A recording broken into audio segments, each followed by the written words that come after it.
दुनिया की अर्थव्यवस्था में इस वक्त वो भूचाल आ चुका है जिसकी गूंज से हर मुल्क का बाजार थर थर कांप रहा है।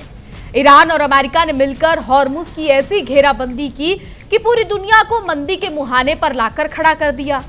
अमेरिका खुद को दुनिया का सबसे बड़ा ठेकेदार समझता है, लेकिन उसकी चौधराहट और अकड़ ने आज ग्लोबल ट्रेड का दम घोट दिया है। अमेरिका अपनी शेखी बघारने में मस्त है और उसके बोए कांटों की चुभन आज आम इंसान की जेब बर्दाश्त नहीं कर पा रही है। अभी इस झटके से दुनिया उभर भी नहीं पाई थी कि ईरान ने एक और ऐसा दांव चलने के संकेत दिए हैं जो दुनिया की कमर तोड़ देंगे। नमस्कार, इंडिया डेली 24/7 में आपका स्वागत है। मैं हूं आपके साथ शिखा दयाल।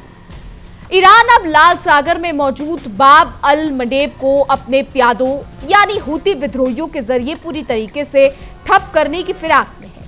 हूती विद्रोही जो बात बात पर मिसाइलें तानकर गुंडागर्दी पर उतर आते हैं, अब इस पूरे समुद्री रास्ते को बंधक बनाना चाहते हैं। अमेरिका जैसे जैसे ताकतवर देश को दुनिया भर में शांति का ढोल पीटते नहीं थकता, वो इन हूतियों की दबंगाई के आगे हाथ पैर रखकर बैठ गया है, तमाशा देख रहा है, कुछ कर नहीं पा रहा है। अगर ये जल मार्ग बंद हुआ तो जो नुकसान होगा उसकी भरपाई करना नामुमकिन के बराबर है।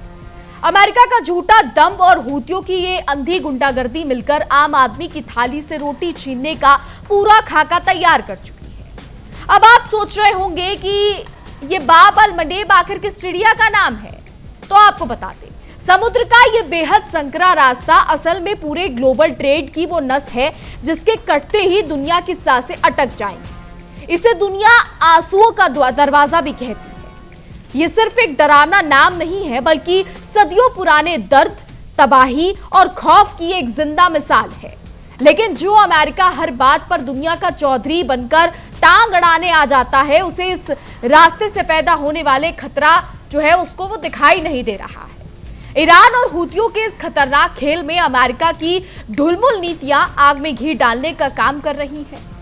आपको लग सकता है कि हजारों किलोमीटर दूर किसी नीले समुद्र में जहाज रुक भी जाए तो आपकी जेब पर भला क्या फर्क पड़ेगा, लेकिन सच तो यह है कि ये रास्ता बंद होते ही महंगाई का ऐसा जलजला आएगा कि आटा दाल का भाव याद आ जाएगा। ये जल मार्ग भारत जैसे देश के लिए किसी लाइफलाइन से कम नहीं है। अमेरिका की नासमझी और हूतियों की बदमाशी का खामियाजा अब हर देश के निर्दोष और मेहनतकश आम इंसान को अपनी गाढ़ी कमाई गवाकर चुकानी पड़ सकती है। आइए आपको सीधे और आसान भाषा में समझाते हैं कि आखिर ये बाब अल मंडेब क्या है और कैसे ये आपके बजट की धज्जियां उड़ाने की तैयारी में है। सबसे पहले ये समझना बेहद जरूरी है कि आखिर इस रास्ते का नाम बाब अल मंडेब यानी आंसुओं का दरवाजा क्यों पड़ा। बाब अल मंडेब एक अरबी नाम है जिसका सीधा और बड़ा ही दर्दनाक मतलब होता है आंसुओं का द्वार। इसे ये खौफनाक नाम मिलने के पीछे एक नहीं बल्कि दो बड़ी और ऐतिहासिक वजहें छिपी हुई हैं। प्राचीन काल में जब आज जैसे जीपीएस, रडार और आधुनिक नावें नहीं हुआ करती थी, तब इस समुद्री रास्ते से गुजरना सीधे सीधे मौत को दस्तखत या फिर यूं कह लीजिए कि मौत को दावत देने जैसा हुआ करता था। यहाँ की उठती हुई खूंखार समुद्री लहरें और पानी के नीचे छिपी चट्टानें इतनी ज्यादा खतरनाक थी कि उस दौर में अनगिनत नाविक यहाँ डूबकर अपनी जान गंवा बैठते थे। जब नाविक कभी घर वापस नहीं लौटते थे तो उनके परिवारों के बहते आंसुओं से पूरा साहिल भीग जाता था। अपनों को खोने वाले परिवारों के इन्हीं अनगिनत आंसुओं की वजह से इस रास्ते को दुनिया आंसुओं का दरवाजा कहने लगी। यानी ये रास्ता सदियों से इंसानी लाचारियों और दर्दों का गवाह रहा है। इस खौफनाक नाम के पीछे एक और अरबी मान्यता भी बड़ी मशहूर है। कहा जाता है कि सदियों पहले इस इलाके में एक ऐसा विनाशकारी और भयंकर भूकंप आया था जिसने धरती का सीना चीर कर रख दिया था। इसी भूकंप के महाविनाश के कारण एशिया और अफ्रीका महाद्वीप हमेशा हमेशा के लिए एक दूसरे से अलग होकर बट गए थे। इस अचानक आई तबाही में एक साथ लाखों लोग समुद्र के खारे पानी में समा गए थे और चारों तरफ चीख पुकार मच गई थी। उस भयानक सामूहिक शौक, तबाही और बहे बेहिसाब आंसुओं की याद में इस जलमार्ग को आंसुओं का दरवाजा पुकारा जाने लगा। इतिहास गवाह है कि ये रास्ता हमेशा से तबाही का केंद्र रहा है। लेकिन आज के दौर में ईरान और हूती विद्रोही अपनी सनक में और अमेरिका अपनी खोखली राजनीति की अकड़ में इस ऐतिहासिक आंसुओं के दरवाजे को आधुनिक दुनिया के लिए फिर से बुरा सपना बनाने पर तुले हुए हैं। अब आपके मन में सवाल उठ रहा होगा कि भारत से हजारों किलोमीटर दूर किसी समुद्री रास्ते के ब्लॉक होने से हमारे भारत को क्या फर्क पड़ने वाला है। तो जान लीजिए कि ये समुद्री रूट भारत के व्यापार और ऊर्जा सुरक्षा की भी रीढ़ माना जाता है। अगर बाब अल मंडेब का ये दरवाजा बंद होता है तो भारत को एक साथ 3 बड़े मोर्चों पर ऐसा करारा झटका लगेगा कि संभलना मुश्किल हो जाएगा। हालांकि भारत अपनी तैयारियों को लेकर पहले से ही सख्त है। भारत का जितना भी व्यापार यूरोप, मिडिल ईस्ट और उत्तरी अफ्रीका के तमाम देशों के साथ होता है, उसका सबसे बड़ा हिस्सा इसी रास्ते से होकर मशहूर स्वेज नहर तक पहुंचता है। अगर ये रास्ता बंद हुआ तो भारतीय जहाजों को पूरे अफ्रीका महाद्वीप का चक्कर लगाकर केप ऑफ गुड होप के लंबे रास्ते से जाना पड़ेगा। यानी सामान पहुंचेगा लेकिन थोड़ा सा समय लगेगा, थोड़ा ज्यादा समय लगेगा। तो जो सफर पहले कुछ दिनों में चुटकियों में तय हो जाता था, उसमें अब 10 से 14 दिनों की सीधी देरी हो जाएगी अगर ये रास्ता बंद होता है तो। हालांकि अभी तक हुआ नहीं है, लेकिन कयास लगाए जा रहे हैं, जिससे भारी घाटा भी उठाना पड़ सकता है। जब जहाजों को इतना लंबा और घुमावदार रास्ता तय करना पड़ेगा तो जाहिर सी बात है कि पानी की तरह ईंधन भी खर्च होगा। अमेरिका अपनी नीतियों की ढोल जो है वो पीटता रह जाएगा और वहां भारतीय निर्यातकों का पसीना छूट जाएगा। युद्ध के इस मंडराते खतरे वाले जोन से गुजरने की वजह से जहाजों का इंश्योरेंस प्रीमियम रातों रात आसमान छूने लगेगा। जब माल भाड़ा बढ़ेगा तो विदेश जाने वाला भारतीय सामान महंगा हो जाएगा, जिससे भारत के व्यापार पर जो है वो काफी ज्यादा बड़ी पेचीदा सी स्थिति पैदा हो जाएगी। अब बात सिर्फ सामान के महंगे होने तक सीमित नहीं है, मामला हमारी गाड़ियों और रसोइयों तक पहुंचता है। भारत अपनी जरूरत का ज्यादातर कच्चा तेल और एलएनजी गैस विदेशों से ही खरीद कर लाता है। इस जरूरी ईंधन का एक बहुत बड़ा और अहम हिस्सा इसी बाब अल मंडेब के रास्ते भारत आता है। अगर यहाँ रुकावट आई तो भारत में पेट्रोल, डीजल और रसोई गैस की भारी किल्लत होना तय है। सप्लाई चेन के टूटते ही देश में ईंधन के दाम दिन दुनी रात चौगुनी रफ्तार से बढ़ेंगे। जब पेट्रोल डीजल महंगा होगा तो ट्रांसपोर्टेशन का खर्चा बढ़ेगा और फल सब्जी से लेकर राशन तक हर चीज के दाम आसमान छूने लगेंगे। आम आदमी की जेब खाली होना तय है। अमेरिका की चौधराहट और ईरान हूतियों के इस खेल में पिसना सिर्फ और सिर्फ दुनिया के आम बेकसूर इंसानों को ही पड़ेगा। अब सबसे बड़ा सवाल ये उठता है कि क्या हूती विद्रोहियों में वाकई इतनी हिम्मत है कि वो इतने बड़े ट्रेड रूट को ठप कर सके। तो इसका कड़वा और सीधा जवाब है हाँ, उनके पास ऐसा करने की पूरी ताकत है। इसके पीछे सबसे बड़ी वजह है इस रास्ते का भूगोल। ये जल मार्ग इतना संकरा है कि इसके सबसे पतले बिंदु पर इसकी चौड़ाई सिर्फ और सिर्फ 30 किलोमीटर ही रह जाती है। यमन की तटरेखा पर हूतियों का कब्जा है और ईरान से उन्हें मिसाइलें, आधुनिक ड्रोन और बारूदी सुरंगें मिल रही हैं, जिससे वो किसी भी जहाज को आसानी से निशाना बना सकते हैं। ईरान और हूतियों की ये जुगलबंदी और अमेरिका की नाकामी मिलकर पूरी दुनिया की अर्थव्यवस्था को एक ऐसे मोड़ पर लाकर खड़ा कर चुकी है जहां से तबाही साफ नजर आ रही है। हूती विद्रोही समुद्र के इस संकरे रास्ते पर बंदूक तानकर बैठे हैं और अमेरिका अपनी नाकामी छुपाने के लिए खोखली धमकियां दे रहा है। लेकिन इस पूरी नुरा कुश्ती में पिस कौन रहा है? सिर्फ और सिर्फ आम इंसान, जिसकी गाड़ी कमाई पर अब महंगाई का डाका पड़ने वाला है। अगर समय रहते अमेरिका ने अपनी अड़ियल चौधराहट छोड़ी नहीं और ईरान और हूतियों के इन खतरनाक मंसूबों पर नकेल नहीं कसी गई तो आंसुओं का दरवाजा पूरी दुनिया के आम लोगों की आंखों में आंसुओं का सैलाब ले आएगा। समुद्र का ये संकरा रास्ता अगर बंद हुआ तो तेल से लेकर राशन तक सब कुछ आपकी पहुंच से दूर हो जाएगा। अब देखना यह होगा कि दुनिया के बड़े मुल्क अपनी इस आपसी खुन्नस को भूलकर कोई ठोस कदम उठाते हैं या फिर आम आदमी को यूं ही महंगाई की भट्टी में झोंकते रहेंगे। आप गहराई से समझिए कि जब समुद्र का ये रास्ता बंद होगा तो आपकी थाली पर इसका पहला वार कैसे पड़ेगा।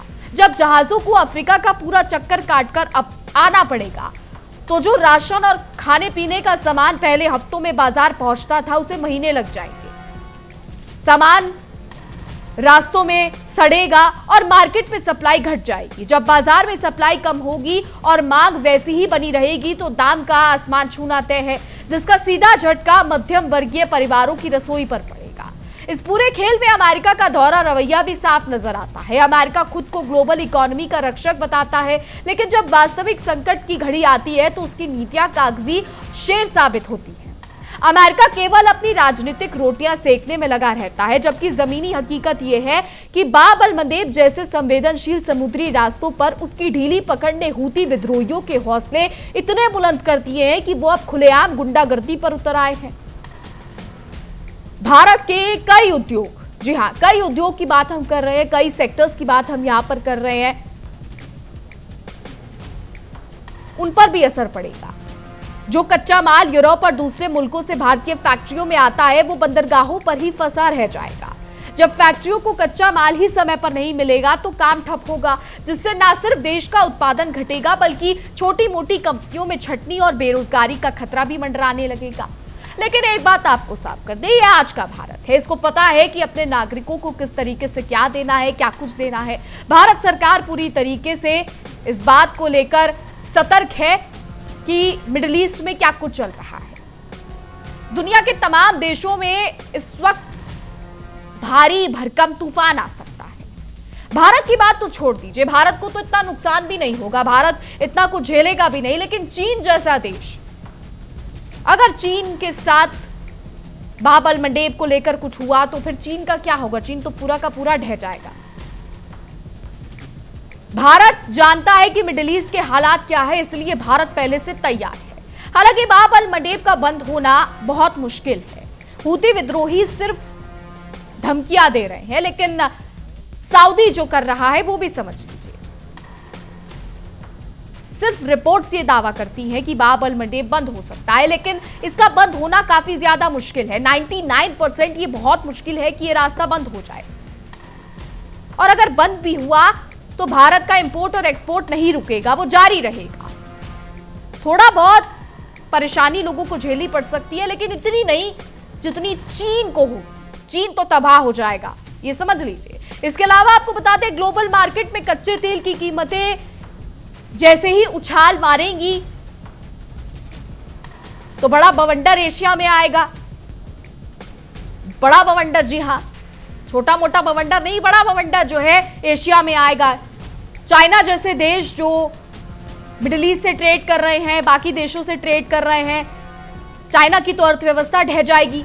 हूती विद्रोहियों का ये दुस्साहस अचानक नहीं बढ़ा है, ये भी समझ लीजिए। इसके पीछे ईरान की वो सोची समझी रणनीति है, जिसमें वो अमेरिका को आर्थिक मोर्चे पर घुट्टों पर लाना चाहता है। लेकिन ईरान ये भूल रहा है कि अमेरिका की सूरा कुश्ती के बीच पिसने वाला असली शिकार कोई नेता या नीति निर्माता नहीं, बल्कि कई देशों का वो आम नागरिक है जो अपनी कड़ी मेहनत से एक एक रुपए जोड़कर घर चलाता है। जरा सोचिए, जब जहाज का रूट बदलेगा और उन्हें कैप ऑफ गुड होप के लंबे समुद्री रास्ते से गुजरना पड़ेगा, तो सिर्फ ईंधन ही नहीं बल्कि जहाजों का क्रू, उनका रख रखाव और पोर्ट चार्ज भी कई गुना बढ़ जाएगा। ये बढ़ा हुआ खर्च कंपनियां अपनी जेब से नहीं भरेंगी, बल्कि वो इसे प्रोडक्ट की एमआरपी में जोड़कर सीधा ग्राहक की जेब से वसूलेगी। यानी घुमा फिराकर हर चोट आपकी ही जेब पर पड़नी है, यानी आम आदमी की जेब पर। अब जरा ये सोचिए कि स्ट्रेट ऑफ हॉर्मुज को लेकर भी बातें बहुत सारी हुई थी कि स्ट्रेट ऑफ हॉर्मुज बंद हो गया तो ये हो जाएगा, वो हो जाएगा। शुरू में दिक्कतों का सामना करना पड़ा था, हर देश को करना पड़ा था, लेकिन भारत इतना सशक्त है कि भारत का नागरिक आज भी आराम से रह रहा है। न गैस की दिक्कत हो रही है, न पेट्रोल डीजल की दिक्कत हो रही है। अंतर्राष्ट्रीय मीडिया में हवा बहुत बनती है, बाब अल मंडेब को लेकर भी हवा बनाई जा रही है। हालांकि भारत को पता है कि किस तरीके से क्या करना है, लेकिन अगर इसका सबसे ज्यादा नुकसान होगा तो वो मिडिल ईस्ट के कंट्रीज को होगा, चीन को होगा और बाकी देशों को होगा। बाब अल मंडेब की ये नाकेबंदी एशिया के उन तमाम मुल्कों के लिए एक बहुत बड़ी चेतावनी है जो अपनी ऊर्जा जरूरतों के लिए मिडिल ईस्ट और लाल सागर के रास्तों पर निर्भर है, जैसे चीन, जापान, दक्षिण कोरिया जैसे बड़े देश जो हैं वो कांप रहे हैं। लेकिन अमेरिका अपनी झूठी चौधराहट में इतना अंधा हो चुका है कि उसे इस वैश्विक तबाही की कोई परवाह ही नहीं है। हूतियों की इस मिसाइल डिप्लोमेसी और ड्रोन्स के हमलों ने लाल सागर को एक ऐसे जोन में लाकर खड़ा कर दिया है जहां वो समझ नहीं पा रहा है करे तो करे क्या। समुद्री जहाजों की कंपनियां अब इस रास्ते पर अपने अरबों डॉलर के जहाजों को भेजने से कतरा रही हैं। जहाजों के इस तरह कतराने से अंतरराष्ट्रीय व्यापार की पूरी चेन में एक ऐसा ब्रेक लग गया है जिसके दोबारा पटरी पर लाने में महीनों नहीं बल्कि सालों का वक्त लग सकता है। अगर इस समुद्री डकैती और नाकेबंदी को तुरंत नहीं रोका गया तो आने वाले दिनों में शेयर बाजार से लेकर आम किराना दुकान तक इसका खौफनाक असर देखने को मिलेगा। महंगाई का ये अजगर धीरे धीरे हर सेक्टर को निगलने लगेगा, जिससे आम आदमी का बजट पूरी तरीके से चरमरा जाएगा और देश की आर्थिक विकास दर को भी झटका लगेगा। कुल मिलाकर बाब अल मंदेब यानी ये आंसुओं का दरवाजा आज पूरी दुनिया की अर्थव्यवस्था के लिए गले की फांस बन चुका है। अमेरिका की नाकाम विदेश नीतियां और ईरान की हूतियों की सनक ने मिलकर दुनिया को एक ऐसे अंधेरे मोड़ पर लाकर छोड़ दिया है जहां हर तरफ अनिश्चितता का माहौल है। अगर वक्त रहते इस समुद्री रास्ते की सुरक्षा बहाल नहीं की गई तो इसका खामियाजा आने वाली पीढ़ियों को भी भुगतना पड़ सकता है, लेकिन ईरान ये नहीं समझ रहा, ना ही अमेरिका। इस पूरे संकट के पीछे का असल खेल यह है कि हूती विद्रोही सिर्फ लाल सागर को नहीं दबा रहे बल्कि वो पूरे अंतरराष्ट्रीय व्यापार को अपनी उंगलियों पर नचाना चाहते हैं। यमन के तटवर्ती इलाकों में दागे जाने वाले ड्रोन और मिसाइलें इतनी सस्ती हैं कि हूतियों का खर्चा तो कुछ भी नहीं होता, लेकिन उनके एक हमले से अरबों डॉलर के जहाजों का रास्ता बदल जाता है। यानी कम लागत में दुनिया का सबसे बड़ा नुकसान करने का यह खेल हूतियों के लिए बेहद फायदेमंद सौदा साबित हो रहा है। वहीं दूसरी तरफ अमेरिका का आलम यह है कि वो अपनी सैन्य ताकत का ढोल पीटने से तो सबसे आगे रहता ही है, लेकिन जब समुद्र में व्यापारिक जहाजों की सुरक्षा की बात आती है तो उसकी सारी योजनाएं धरी की धरी रह जाती हैं। अमेरिका के सुपर पावर होने का तमगा आज लाल सागर की लहरों में बहता हुआ नजर आ रहा है। उसकी खोखली धमकियों का हूती विद्रोहियों पर कोई असर नहीं हो रहा है और इसका खामियाजा पूरी दुनिया के बाजारों को भुगतना पड़ रहा है। तो इस नाकेबंदी का सीधा असर भारत के निर्यात पर कैसे पड़ेगा, अब ये देखना होगा। हालांकि भारत इतना सक्षम है कि वो जानता है कि कैसे चीजों को टैकल करना है, हैंडल करना है। ईरान अमेरिका का युद्ध इतने महीनों से चल रहा है, स्ट्रेट ऑफ हॉर्मुज बंद है, इसको लेकर भी भारत ने कड़े नियम उठाए थे और देखिए भारत की जनता खुश है। किसी चीज की कमी भारत की जनता को नहीं है। हाँ, हालांकि शुरू में सिलेंडर्स को लेकर बवाल मचा था, लेकिन उसके बाद भारत सरकार ने उसको भी सॉल्व कर दिया। अंग्रेजी भाषा में कहे तो सॉल्व कर दिया। इसलिए बाब अल मंदेब को लेकर जो हवा फैलाई जा रही है वो बेतुकी है। अब देखना ये भी है कि आगे क्या होता है, लेकिन चीन, जापान, नॉर्थ कोरिया की कमर टूटनी तो तय है, ये समझ लीजिए। आपको बता दें, आयात का गणित भी पूरी तरह बिगड़ जाएगा इन देशों के लिए। चीन, जापान, नॉर्थ कोरिया जो लाल सागर पर पूरी तरीके से डिपेंड हैं, वो पूरी तरीके से धरे के धरे रह जाएंगे। मैन्युफैक्चरिंग इंडस्ट्रीज की कमर टूट जाएगी, यानी इधर कुआं और उधर खाई वाली हालत इन देशों के लिए पैदा हो जाएगी। न सामान बेचना आसान रहेगा और ना ही कच्चा माल खरीद पाएंगे ये देश। चीन, जापान और उत्तर कोरिया, तीन देश और तीनों धरातल में जाने को तैयार। इस समुद्री नाकेबंदी का बहुत गहरा और बहुत बुरा असर भी इन तमाम देशों पर पड़ेगा, चीन, नॉर्थ कोरिया और जापान। आपको यह भी समझना होगा कि जहाजों के रूट बदलने से केवल दूरी ही नहीं बढ़ती बल्कि जहाजों की उपलब्धता भी कम हो जाती है। जब एक जहाज को अपना सफर पूरा करने में 2 गुना वक्त लगेगा तो बंदरगाहों पर कंटेनरों की भारी कमी हो जाएगी। कंटेनरों का किराया रातों रात दिन से 4 गुना तक बढ़ जाएगा। जब लॉजिस्टिक्स का खर्चा इतना बढ़ेगा तो सुई से लेकर कार तक हर चीज का दाम बढ़ना बिल्कुल तय है। ईरान इस पूरे मामले में आस्तीन का सांप बनकर पर्दे के पीछे से अपनी चालें चल रहा है। वो हूतियों को मोहरा बनाकर अमेरिका और उसके सहयोगियों पर दबाव बना रहा है, लेकिन ईरान की इस चालबाजी में अमेरिका की नासमझी और जिद ने जले पर नमक छिड़कने का काम कर दिया है। दोनों मुल्कों की इस आपसी दुश्मनी और राजनीतिक दाव पेच ने बेकसूर आम नागरिकों की जिंदगी को दाव पर लगा दिया है। लाल सागर के इस तनाव ने दुनिया भर की इंश्योरेंस कंपनियों की भी नींद उड़ा दी है। समुद्री जहाजों को कवर देने वाली प्रीमियम कंपनी अब इस रूट से गुजरने वाले जहाजों को हाई रिस्क जोन में डाल चुकी है। वॉर रिस्क प्रीमियम इतना ज्यादा वसूला जा रहा है कि कई शिपिंग कंपनियों ने इस रास्ते पर जाने से ही साफ इनकार कर दिया है। जब जहाज ही नहीं चलेंगे तो दुनिया के बाजारों में सामान की आपूर्ति कैसे होगी।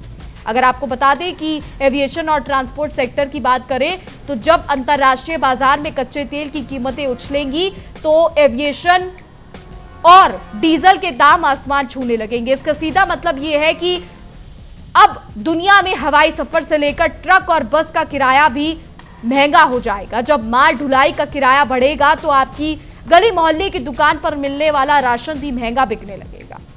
और ये पूरी दुनिया के लिए और खासकर उन 3 देशों के लिए जो एशिया में है, चीन, जापान और उत्तर कोरिया। मध्यम वर्ग और गरीब तबके के लिए ये संकट किसी आर्थिक त्रासदी से कम नहीं है। आम इंसान पहले ही महंगाई की मार झेल रहे होते हैं और ऐसे में जब पेट्रोल उत्पादकों की किल्लत और महंगाई एक साथ हमला बोलेगी तो लोगों के घर का बजट पूरी तरीके से तहस नहस हो जाएगा। हालांकि सबसे ज्यादा चिंता जो है इस वक्त वो चीन, जापान और उत्तर कोरिया में है, क्योंकि वो लोग समझ नहीं पा रहे हैं करे तो करे क्या। अमेरिका की बात करें तो वो अपनी घरेलू राजनीति और चुनाव के चक्कर में इतना उलझा हुआ है कि उसे दुनिया की बिगड़ती इकोनॉमी से कोई खास सरोकार नहीं दिख रहा। उसकी नीतियां सिर्फ अपने राजनीतिक फायदे तक सीमित हैं। अगर अमेरिका ने समय रहते कड़े ठोस कूटनीतिक कदम उठाए होते तो आज हूती विद्रोहियों की ये मजाल ना होती कि वो दुनिया की सबसे अहम समुद्री नस पर अपना पैर रखकर बैठ जाते।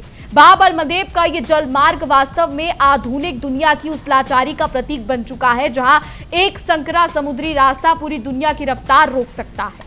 यह जल मार्ग हमें याद दिलाता है कि भले ही हम 21वीं सदी के आधुनिक दौर में जी रहे हो, लेकिन ग्लोबल ट्रेड की रीढ़ आज भी इन्हीं कुछ समुद्री रास्तों पर टिकी हुई है। अगर इन रास्तों की सुरक्षा खतरे में पड़ती है तो पूरी दुनिया ताश के पत्तों की तरह ढह सकती है।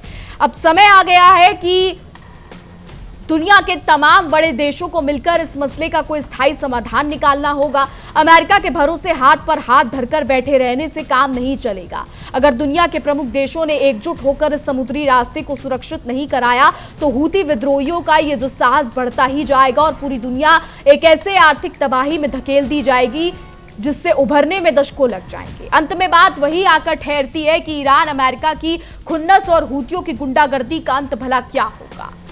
क्या दुनिया के ताकतवर देश अपनी अकड़ छोड़कर आम इंसान की भलाई के लिए आगे आएंगे, या फिर ये आंसुओं का दरवाजा सच में पूरी दुनिया की आंखों में कभी न कभी खत्म होने वाले आंसुओं का सैलाब लाकर रहेगा। ये तो आने वाला वक्त ही बताएगा, लेकिन इतना तय है कि अगर ये नाकेबंदी तुरंत नहीं खुली तो हर आम आदमी की जेब पर इसका ऐसा डाका पड़ेगा जिसकी भरपाई करना नामुमकिन हो जाएगा। अब आने वाला समय बताएगा कि स्ट्रेट ऑफ हॉर्मुज, बाब अल मंदेब, मिडिल ईस्ट में क्या होता है। फिलहाल हमारी आज की रिपोर्ट में बस इतना ही। तमाम खबरों के लिए देखते रहिए इंडिया डेली 24/7। देखिए इंडिया डेली 24/7 अब आपके स्मार्ट टीवी पर।